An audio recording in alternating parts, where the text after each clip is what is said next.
نستعينه ونستغفره ونعوذ بالله من شرور أنفسنا ومن سيئات أعمالنا من يهده الله فلا مضل له ومن يضلله فلا هادي له أشهد أن لا إله إلا الله وحده لا شريك له وأشهد أن محمدا عبده ورسوله أما بعد அன்பார்ந்த சகோதரர்களே, இப்பள்ளி வாயிலிலே அல்லாஹ்வுடையவும் அவனது தூதருடையவும் வார்த்தைகள் வார்த்தைகளிலிருந்து நாங்கள் எமது வாழ்க்கையிலே அவைகளை கேட்டு பின்பற்ற வேண்டும் என்ற ஒரு உன்னத நோக்கத்திலே இவ்விடத்திலே நாங்கள் உட்கார்ந்து கொண்டிருக்கின்றோம். இன்றைய சொற்பொழிவிலே நான் எடுத்துக்கொண்ட விடயம் அத்தவக்குல், சகல காரியங்களையும் அல்லாஹுக்கு பொறுப்பு சாட்டுதல் என்ற தலைப்பிலே சில விடயங்களை முன்வைக்கலாம் என்று நினைக்கின்றேன். அன்பார்ந்த சகோதரர்களே, தவக்குல் என்று சொல்லும் பொழுது மனிதனுடைய சகல காரியங்களையும் அல்லாஹ்வின் பக்கம் பொறுப்பு சாட்டுவது,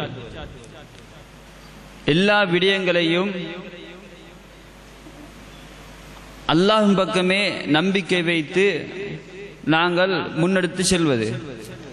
எந்த ஒரு காரியத்தை செய்வதாக இருந்தாலும் அதை செய்வதற்குரிய பாக்கியத்தையும் அதனுடைய நலவை தருவதும் அதனுடைய தீங்கை விட்டு எம்மை பாதுகாப்பதும் அல்லாஹ்விடம் இருக்கின்றது என்ற உறுதியான நம்பிக்கையிலே ஈடுபடுவது. இதை பற்றி அல்லாஹ் சுப்ஹானஹு வ தஆலா குர்ஆனிலே சூரா அல் ஃபுர்கான் 58ஆம் வசனத்தை சொல்லும் பொழுது, வதவக்கல் அல் ஹய்யில் லதீ லா யமூத், என்றுமே உயிருடன் இருக்கக்கூடிய மரணிக்காத அல்லாஹ் மீது சகல காரியங்களையும் பொறுப்பு சாட்டுவீராக என்று அல்லாஹ் தஆலா சொல்கின்றான். அல்லாஹ் தஆலா பொறுப்பு சாட்டுங்கள் என்று மாத்திரம் சொல்லாமல், அந்த அல்லாஹ் எப்படிப்பட்டவன் தெரியுமா? அவன் உயிரோடு இருப்பவன், லா யமூத், அவன் மரணிக்கவும் மாட்டான். எனவே நாங்கள் ஒரு விடயத்தை யாருக்காவது பொறுப்பு சாட்டுவதாக இருந்தால் அந்த பொறுப்பு சாட்டப்படக்கூடியவர் அந்த பொறுப்பை ஏற்று நடப்பதற்கு, அதை சரியான முறையிலே செய்வதற்கு தகுதியுள்ளவராக இருக்க வேண்டும். எனவே மனிதனுடைய காரியங்களை செய்வதற்கு, மனிதனுடைய சகல தேவைகளையும் நிறைவேற்றி தருவதற்கு தகுதியான ஒருவன் இருக்குமா இருந்தால் அந்த அல்லாஹ் சுப்ஹானஹு வ தஆலாவை தவிர வேறு யாரும் கிடையாது. நாங்கள் நிறைய விடயங்களுக்கு உலகத்திலே ஒவ்வொரு மனிதன் மீது நம்பிக்கை வைத்துக் கொண்டிருக்கின்றோம், ஒவ்வொரு பொருளின் மீது நம்பிக்கை வைத்துக் கொண்டிருக்கின்றோம், ஒவ்வொரு படைப்பினங்களின் மீது நம்பிக்கை வைத்துக் கொண்டிருக்கின்றோம்.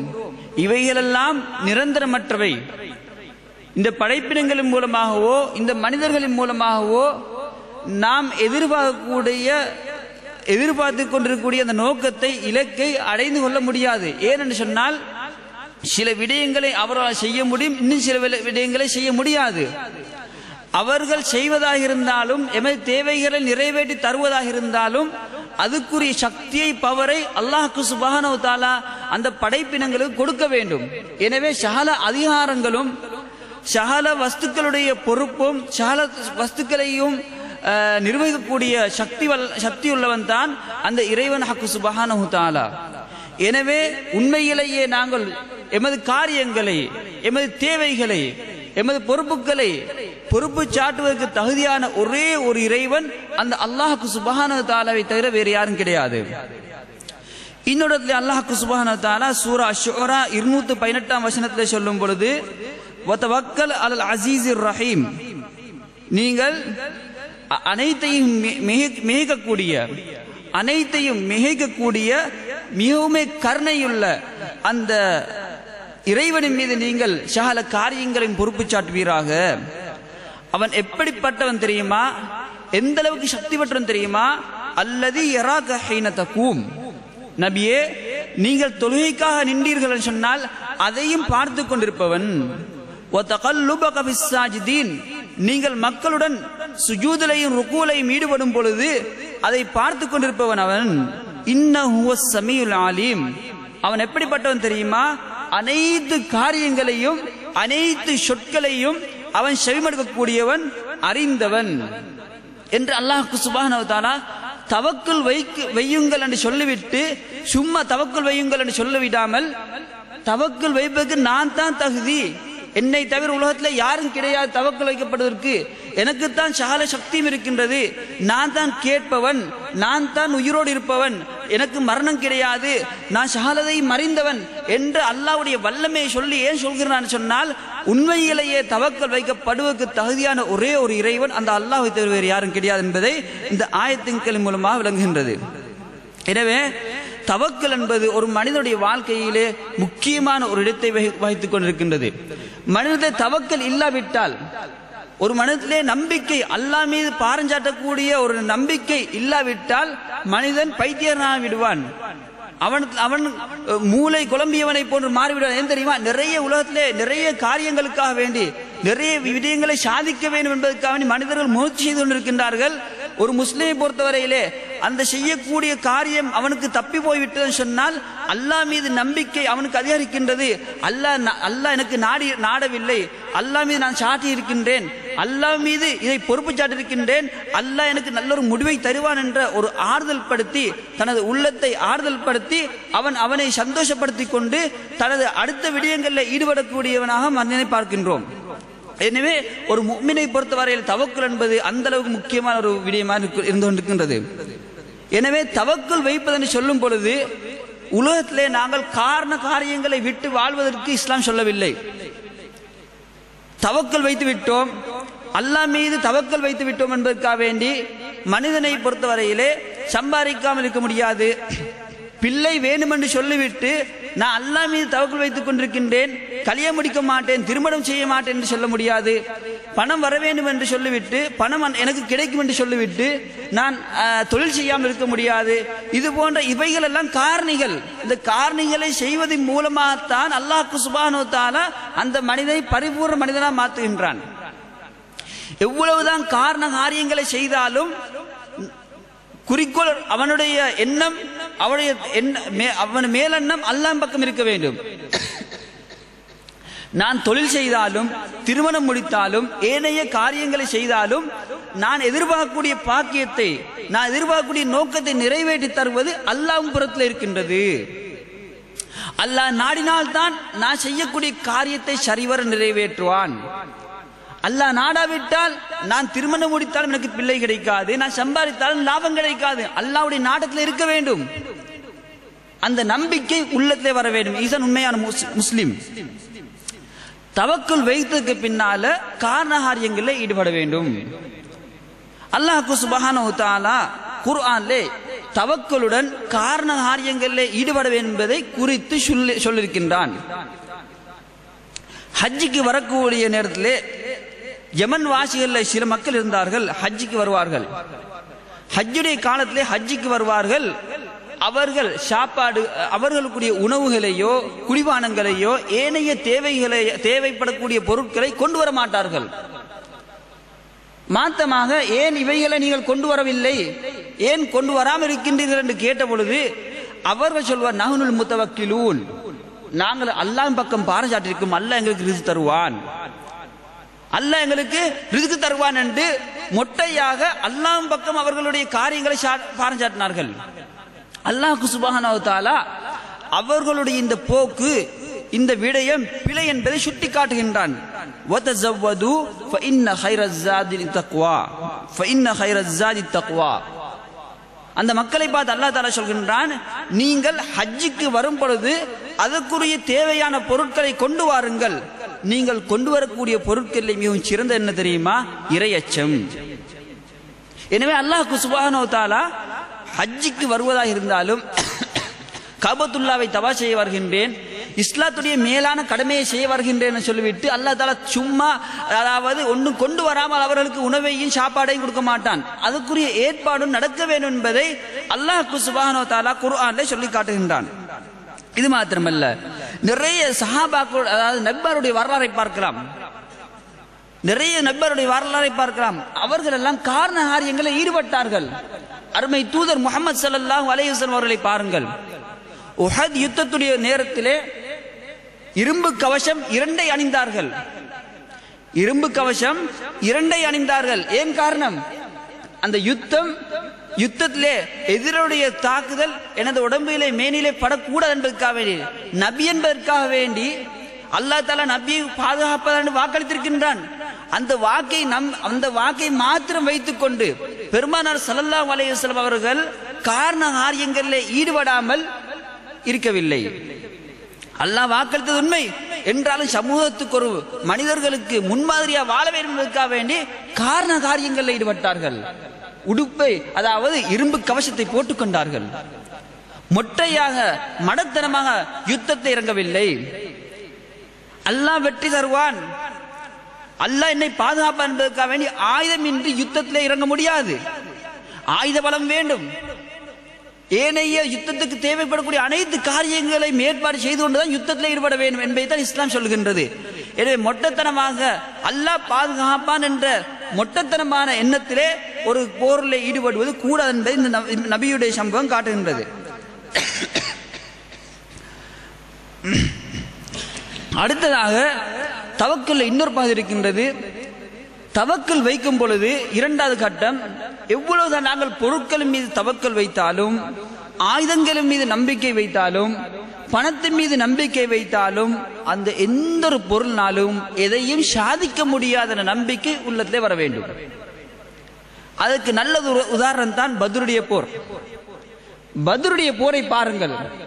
முஸ்லிம்களிடத்திலே ஆயுத பலம் கிடையாது, குதிரை கிடையாது, மக்கள் தொகை கிடையாது, என்றாலும் வெற்றி அடைந்தார்கள். காபிரிடத்திலே ஆயுத பலம், வாகனங்கள், மக்கள் தொகை அதிகமாக இருந்தார்கள், தோல்வி அடைந்தார்கள். அல்லாஹ் தஆலா அந்த யுத்தத்திலே நீங்கள் எவ்வளவுதான் காரண காரியங்களில் ஈடுபட்டாலும் அதை சரியான முறையிலே வழிநடத்தக்கூடிய ஆற்றல் என் கையில் தான் இருக்கின்றது, எனது பொறுப்பிலே தான் இருக்கின்றது என்பதை காட்டினான். பத்ர் யுத்தத்திலே முஸ்லிம்களிலே ஆயுதம் கிடையாது, மக்கள் பலம் கிடையாது, குதிரைகள் கிடையாது, வெற்றி அடைந்தார்கள். எவ்வாறு வெற்றி அடைந்தார்கள்? அல்லாஹ் மீது வைத்து தவக்குல். ஓரளவுக்கு ஆயுதங்களை கொண்டு சென்றார்கள். ஆயுதம் இல்லை இல்லை, ஆயுதம் இருந்தது போதாது, மக்கள் இருந்தார்கள் போதாது. ஆனா இவர்கள் காரணம் தேவை என்பதற்காக வேண்டி சில ஏற்பாடுகளை செய்து கொண்டு அல்லாஹ் மீது நம்பிக்கையை அதிகப்படுத்தினார்கள். ஏற்பாடு செய்யாமல் யுத்தத்திலே கலந்து கொள்ளவில்லை. ஏற்பாடு செய்துவிட்டு தான் சென்றார்கள். ஆனா ஆயுதங்கள் போதாது. மாற்றமாக அவருடைய உள்ளத்திலே அல்லாஹ் மீது உள்ள நம்பிக்கை அதிகமாக இருந்ததன் காரணமாக அல்லாஹ் தஆலா வெற்றி கொடுத்தான். அது இரண்டாவது பகுதி. அடுத்ததாக தவக்குல் வைக்கக்கூடிய சந்தர்ப்பத்திலே அல்லாஹ் தஆலா மனிதனுக்கு என்ன பாக்கியத்தை கொடுக்கின்றான்? இவ்வாறு தவக்குல் என்று சொல்லும் பொழுது தவக்குல் வைக்கக்கூடிய மனிதனுக்கு என்ன பாக்கியத்தை கொடுக்கின்றான் என்று பார்க்கும் பொழுது அல்லாஹ் தஆலா குர்ஆன்ல சொல்கின்றான், இயன்சுருக்குமுல்லாஹ் ஃபலா காலிப லக்கும், நீங்கள் அல்லாஹ்வுக்கு உதவி செய்தால் உங்களை மிகக்கூடிய மக்கள் யாரும் கிடையாது. அல்லாஹ்வுடைய தீனுக்கு, அல்லாஹ்வுடைய மார்க்கத்துக்கு, அல்லாஹ்வுடைய பாதையிலே செலவழித்து அல்லாஹ்வுடைய தீனுக்கு நீங்கள் உதவி செய்வீர்கள் என்று சொன்னால் உங்களை யாருனாலும் மிக முடியாது. அல்லாஹ் உங்களை கைவிட்டு விட்டான் சொன்னால் அல்லாஹ் உங்களை விட்டு விட்டான் சொன்னால் உங்களுக்கு யார் உதவி செய்யக்கூடிய மக்கள் இருக்கின்றார்கள் என்று அல்லாஹ் தஆலா கேட்டுவிட்டு சொல்கின்றான், வஅலல்லாஹி ஃபல்யதவக்கலில் முஃமினூன், உண்மையான விசுவாசிகள் அல்லாஹ் மீதே நம்பிக்கை வைப்பார்கள். அப்ப என்ன அர்த்தம்? அல்லாஹ் மீது நம்பிக்கை வைத்தோம் என்று சொன்னால் முதலாவதாக மனிதனுக்கு கிடைக்கக்கூடிய பாக்கியம் என்ன தெரியுமா? அல்லாஹ்வின் புறத்திலிருந்து உதவி கிடைக்கும். பத்ர் யுத்தத்தை நாங்கள் பார்த்தோம். அந்த பொருளினால் எதையும் செய்ய முடியாது. இப்ராஹிம் அலைஹிஸ்ஸலாத்துடைய சம்பவத்தை பாருங்கள். இப்ராஹிம் அலைஹிஸ்ஸலாம் அவர்கள் நெருப்பிலே போடப்படுகின்றார்கள். நெருப்பு பத்த வைக்க வேண்டும் என்றாலும் அல்லாஹ் அந்த நெருப்புக்கு உத்தரவு கொடுக்கவில்லை, பத்த வைப்பதற்காக வேண்டி. அதாவது நெருப்பு சுடக்கூடிய ஆற்றலை அல்லாஹ் தஆலா நெருப்பிலிருந்து எடுத்து விட்டான். இப்ராஹிம் பாதுகாக்கப்பட்டார்கள். எதை காட்டுகின்றது? காரணகாரியங்களை ஈடுபட வேண்டும், நம்பிக்கை முழுமையாக அல்லாஹ் பக்கம் இருக்க வேண்டும். இப்ராஹிம் நபி வெற்றி அடைந்தார். இப்ராஹிம் நபிக்கு அல்லாஹ் தஆலா உதவி செய்தான். குல்னா யா நார் கூனி பர்தம் வஸலாமன் அலா இப்ராஹிம், நாங்கள் அந்த நெருப்பை பார்த்து சொன்னோம், நெருப்பே இப்ராஹிமுக்கு குளிராகவும் சாந்தியாகவும் இருந்து கொள் என்று சொன்னோம். முதலாவது தவக்கல் மீது கிடைக்கக்கூடிய பாக்கியம் அல்லாஹ்விடத்திலிருந்து உதவி. இரண்டாவது பாக்கியம் ஷைத்தானுடைய தீங்களை விட்டு பாதுகாப்பு கிடைக்கின்றது. தவக்குல் வைத்த மக்களுக்கு தான் ஷைத்தானுடைய தீங்களை விட்டும் பாதுகாப்பு கிடைக்கின்றது. அல்லாஹ் தஆலா குர்ஆன்ல சொல்கின்றான், இன்னஹு லைஸ லஹு சுல்தானுன் அலல் லதீன ஆமனு வ அலா ரப்பிஹிம் யதவக்கலூன். எவர்களெல்லாம் அல்லாஹ்வை ஈமான் கொண்டு அல்லாஹ் மீது சகல காரியங்களையும் பாரஞ்சாட்டுகின்றார்களோ அவர்களுக்கு ஷைத்தானுடைய ஆதிக்கம் கிடையாது. ஷைத்தான் அதிகாரம் செலுத்த மாட்டானாம். யாருக்கு? ஈமான் கொண்டு அல்லாஹ் பக்கம் நம்பிக்கை வைத்த மக்களுக்கு ஷைத்தானுடைய ஆதிக்கம் அதிகாரம் கிடையாதாம் என்று அல்லாஹ் தஆலா சொல்கின்றான். எனவே எந்த அளவுக்கு எம்மிடத்திலே அல்லாஹ் மீதுள்ள நம்பிக்கை தவக்குல் அதிக பெறுமோ ஷைத்தான் எங்களை மிகைக்க வரமாட்டான். இது இரண்டாவது பாக்கியம். மூன்றாவது, எந்த மனிதத்திலே தவக்குல் இருக்குமோ, அல்லாஹ் மீது நம்பிக்கை இருக்குமோ, அவனிடத்திலே வீரம் இருக்கும், அவனிடத்திலே தைரியம் இருக்கும், எதற்கும் முன்னிறங்குவான், பின்வாங்க மாட்டான். அல்லாஹ்வுடைய பாதையிலே செலவழிக்க வேண்டுமா, செலவழிப்பான். அல்லாஹ் தந்த சொத்து அல்லாஹ்வுக்கு நான் கொடுக்கின்றேன், அல்லாஹ் பாதையிலே நான் செலவழித்தால் அல்லாஹ் எனக்கு திருப்பி தருவான் என்ற நம்பிக்கை அவனிடத்தில் இருக்கின்றது.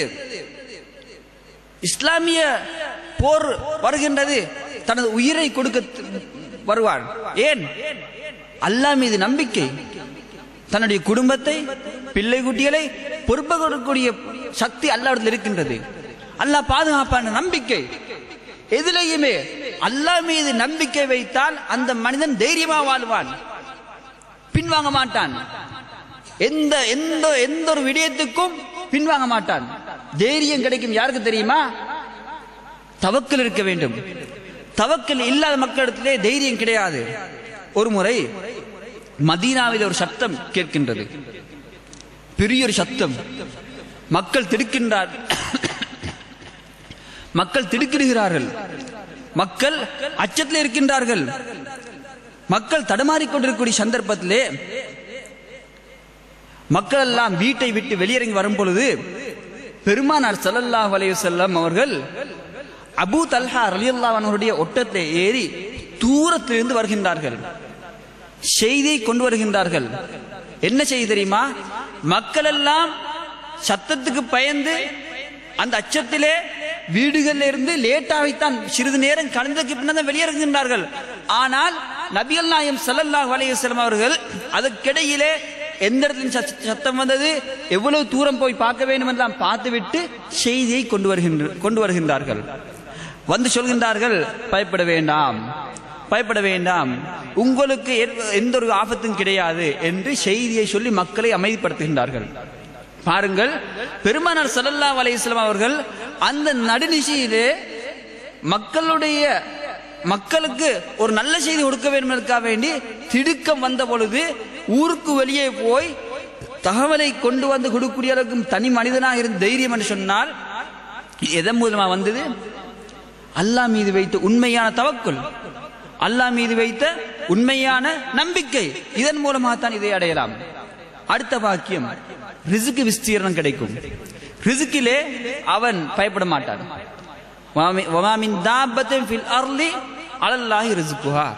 பூமியில் இருக்கக்கூடிய அனைத்துக்கும் ரிஸ்க் கொடுப்பது அல்லாஹ் மீது பொறுப்பு. ஏன் தெரியுமா?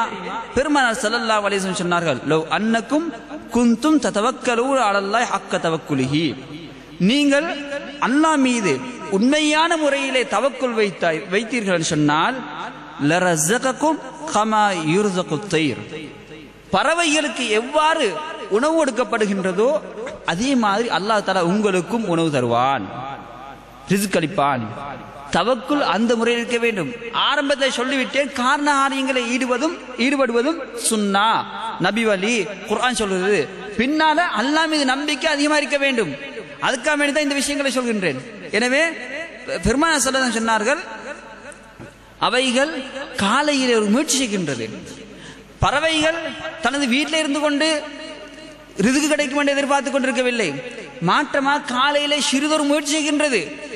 தகுது ஹிமாசம் வ தரூஹ பிதானா, காலையிலே காலியான வயிற்றுடன் வெளிக்கிளம்பி சொல்கின்றது, மாலையிலே திரும்பி வரும் பொழுது வயிறு நிரம்பியதாக வருகின்றது.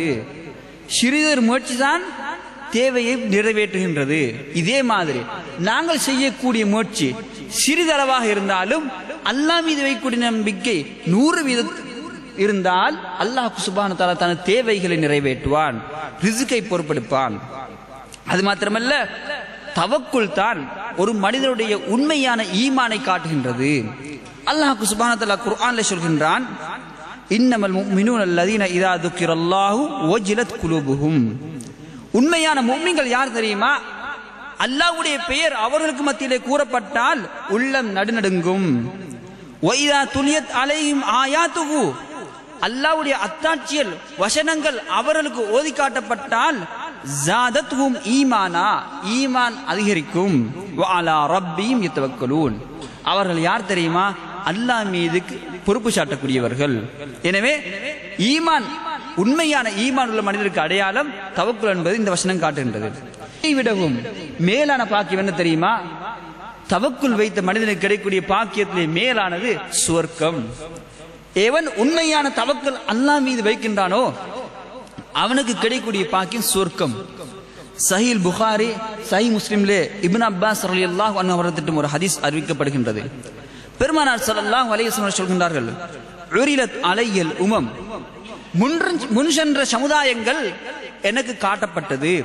ஃபரஐது நபிய வ மஅஹு ருஹைத், ஒரு நபியை நான் பார்த்தேன், அந்த நபியுடன் சின்னொரு கூட்டம் தான் இருந்தார்கள்.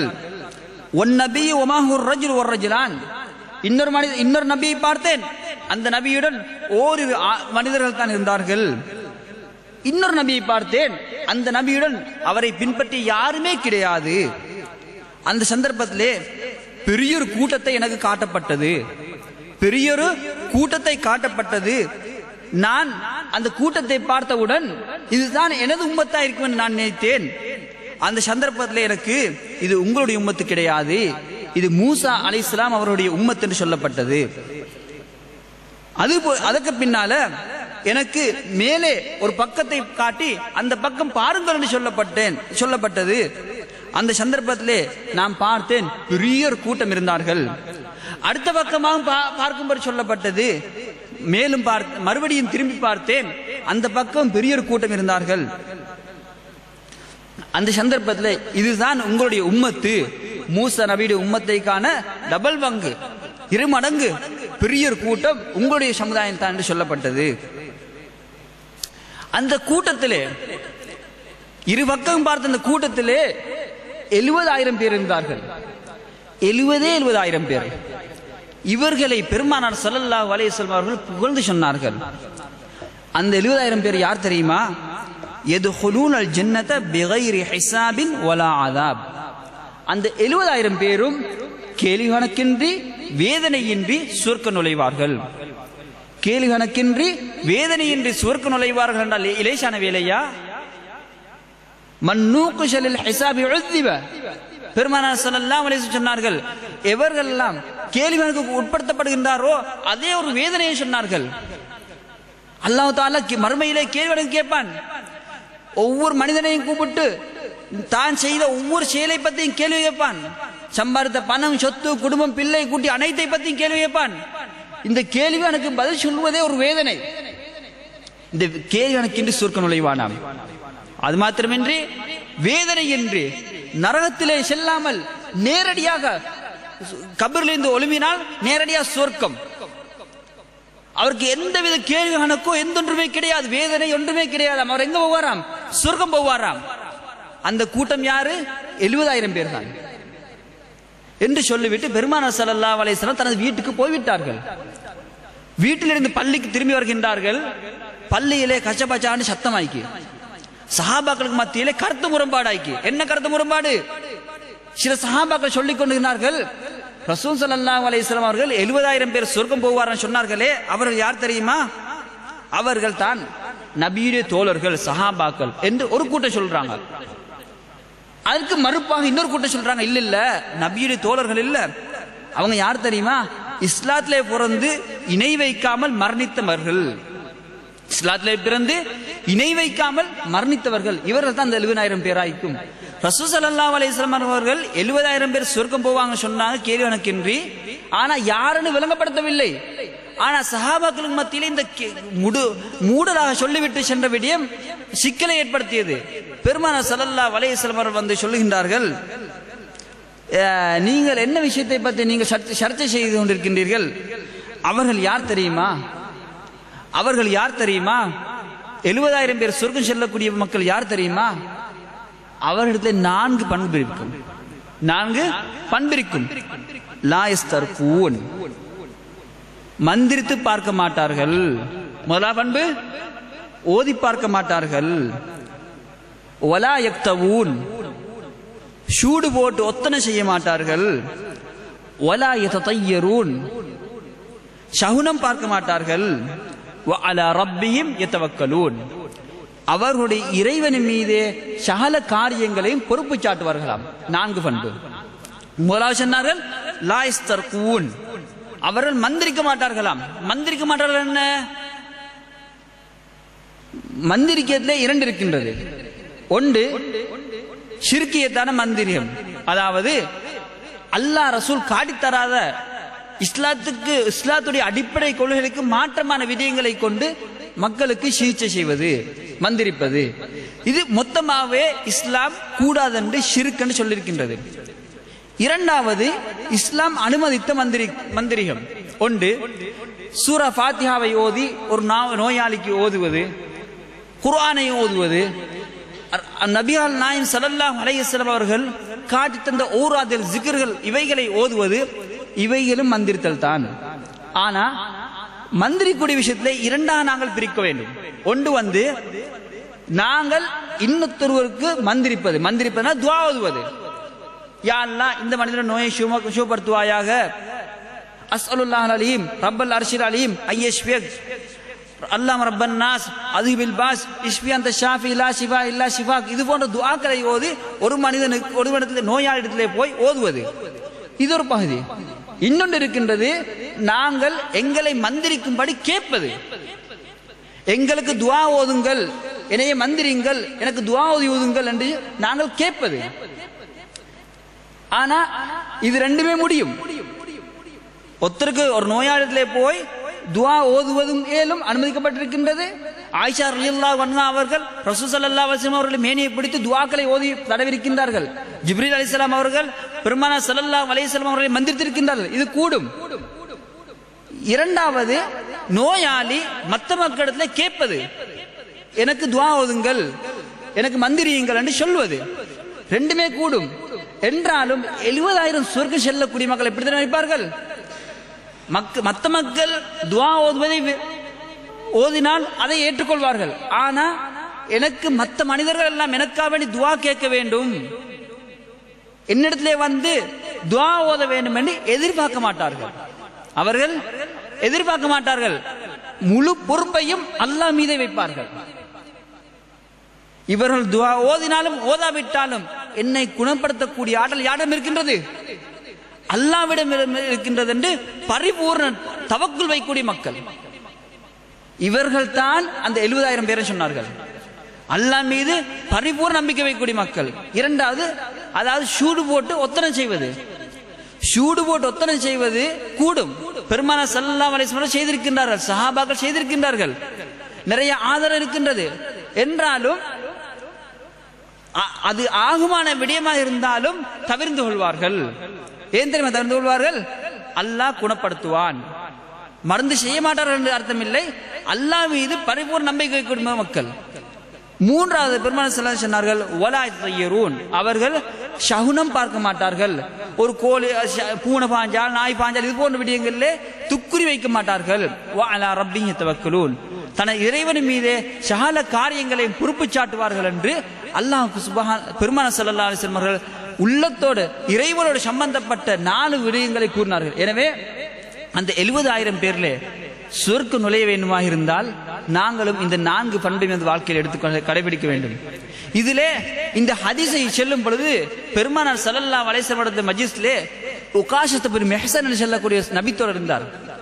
உடனே அந்த நபித்தோழர் நபி பெருமானார் ஸல்லல்லாஹு அலைஹி வஸல்லம் கேட்கலாம், யார சொல்லலாம், அந்த 70,000 பேர்ல என்னை சேர்த்துக் கொள்ளுங்களே என்று சொன்ன பொழுது பெருமானார் ஸல்லல்லாஹு அலைஹி வஸல்லம் அவர்கள் நீயும் அந்த 70,000 பேர்ல ஒருத்தர்தான் என்று சொன்னார்கள். உடனே இன்னொரு மனிதர் நபி கேட்கலாம், யார சொல்லலாம், என்னையும் அந்த 70,000 பேர்ல சேர்த்துக் கொள்ளுங்களே என்று சொல்ல பொழுது பெருமானார் ஸல்லல்லாஹு அலைஹி வஸல்லம் சொன்னார்கள், சபக பிஹா உகாஷா, உகாஷா அந்த பாக்கியத்தை முந்தி எடுத்துக்கொண்டாரு, உங்களுக்கு அந்த சான்ஸ் கிடையாது. ஆனா உகாஷாவுக்கு தான் கிடையாது. ஆனா அந்த சந்தர்ப்பத்திலே பெருமானார் ஸல்லல்லாஹு அலைஹி வஸல்லம் மறைமுக சுட்டிக்காட்டினார்கள், அந்த 70,000 பேர்ல நீங்கள் கிடையாது என்று சுட்டிக்காட்டினார்கள். எனவே நாங்க அந்த 4 பண்பையும் தவக்குல் வைக்கக்கூடிய விஷயத்திலே நாங்களும் அந்த பாக்கியத்தை பெற வேண்டுமாக இருந்தால் உண்மையான தவக்குல் வைத்தோம் என்று சொன்னா அந்த இன்ஷா அல்லாஹ் நாடினால் 70,000 பேர்ல எங்களையும் அல்லாஹ் தஆலா ஆக்க வேண்டும் என்று பிரார்த்தித்தமாக எனது உரையை முடித்துக் கொள்கின்றேன். வ ஆஹிரு தஅவானா அல்ஹம்துலில்லாஹி ரப்பில் ஆலமீன். சுப்ஹானக்கல்லாஹு வ பிஹம்திஹி லா இலாஹா இல்லா அன்த அஸ்தக்ஃபிருக்க